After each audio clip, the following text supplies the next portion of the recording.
Et on arrive au dernier épisode de ce module 4, qui est l'épisode 4.8, rédiger la conclusion et les perspectives d'un mémoire avec une partie pratique. Alors, la conclusion va résumer le principal résultat, ce qu'il faut absolument garder à l'esprit, ce qui est marquant et réellement intéressant pour la suite. Elle peut faire une demi-page et jusqu'à 2 pages si on a beaucoup de résultats, par exemple pour une thèse de doctorat. Elle doit se poursuivre par un élargissement de votre sujet en mettant en avant les suites possibles ou envisageables de votre travail. La conclusion donc comprend le résultat principal à retenir, puis les retombées de ces résultats pour la société, l'entreprise ou la communauté scientifique, et enfin déboucher sur un élargissement de votre sujet, ce qu'il faut ou ce qu'il faudrait envisager par la suite par rapport à la problématique initiale. La conclusion et les perspectives doivent être rédigées de manière concise, pertinente et également modérée. Donc, faut pas que ce soit quelque chose de plat ou une redite de ce qui a été dit dans la discussion. Et il ne faut pas également partir dans des envolées lyriques qui vous feraient perdre en crédibilité.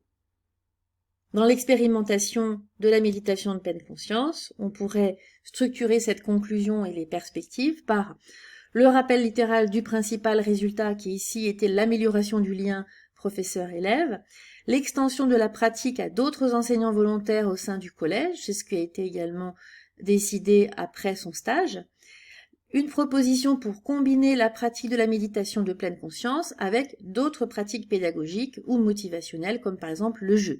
Donc vous voyez là on élargit et on fait des propositions pour améliorer encore les solutions.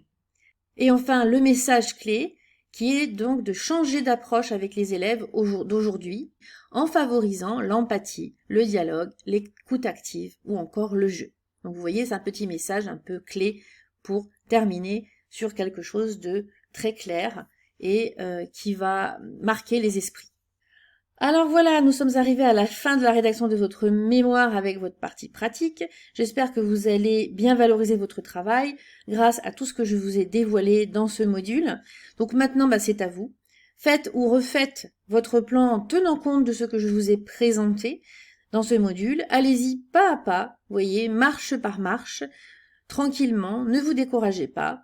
Vous avez tout pour réussir. Et surtout, faites relire votre prose par votre directeur de mémoire. Enfin, un dernier conseil, si vous voulez vraiment profiter du temps et de l'expertise de votre directeur de mémoire, faites le maximum sur le plan de la forme, afin qu'il puisse se concentrer sur le fond de votre travail et pas sur les fautes d'orthographe ou la mise en page.